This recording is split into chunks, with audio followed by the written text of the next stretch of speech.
Lookout Mountain. Get my eyes clear here.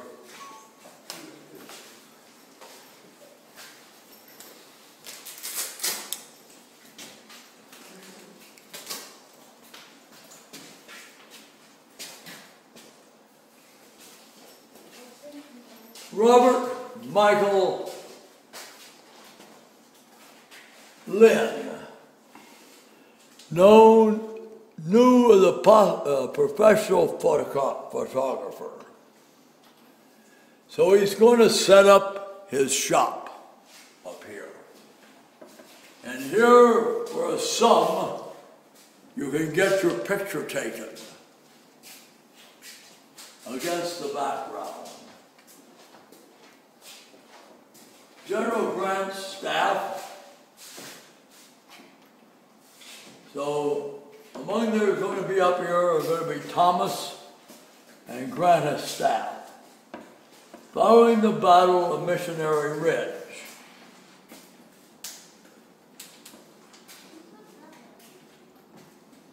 Rowan's artistic eye saw the potential for photographing the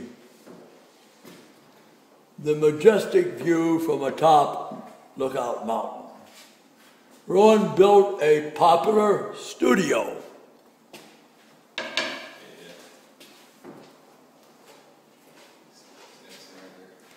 with a breathtaking panorama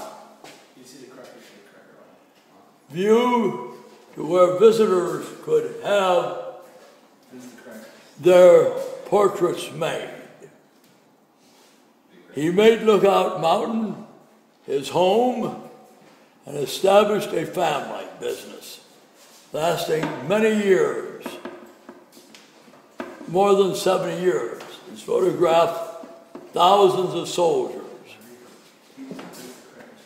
As the Civil War ended, he continues. He'll meet his end when he's taking pictures and step backward.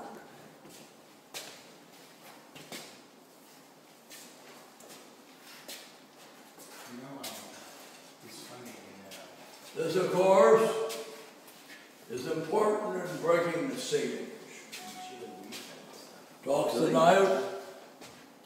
night of the 26th, where Hazen's men board the 50 scows, drift down the river to Brown's Ferry.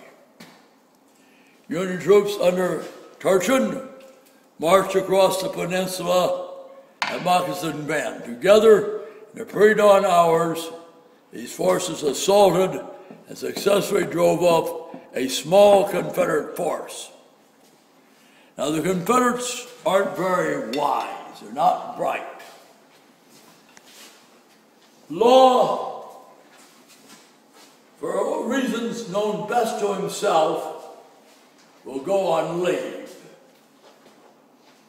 leaving in charge Colonel Ochs of the 15th Alabama, and who will report to Micah Jenkins, who Law detests. He sees Micah Jenkins as a man who kisses Longstreet's ASS. And Micah Jenkins will remove 3 of the 5 regiments guarding Brown's Ferry from Brown's Ferry and send them to the east side, this side of Lookout Mountain. Maybe if they had been there on the morning of the 28th, maybe the attempt to seize Brown's Ferry would have been unsuccessful. We'll never know. But for the cost of less than a score of men, they seized Brown's Ferry. Longstreet doesn't take it very seriously. Bragg takes it very seriously, and they come to more a parting of the ways.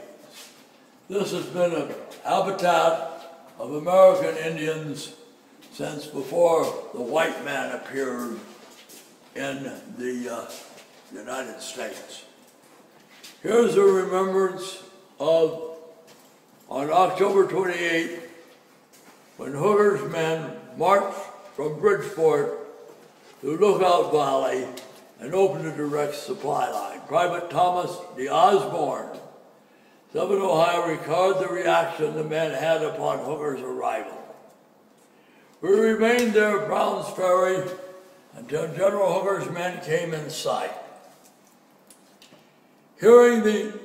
Bearing the old stars and stripes on the skirmish line, we all yelled when we saw it coming, as knew we would get full rations once more and a new pair of shoes, of which we very much were in need.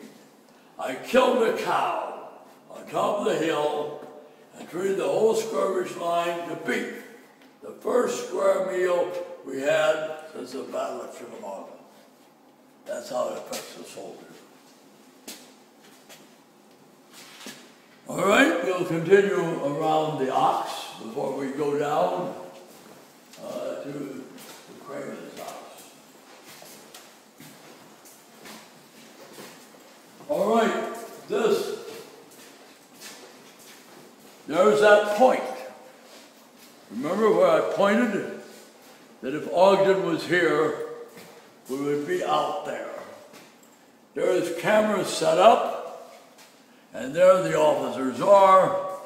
One day, Lynn steps too far back and falls to his death.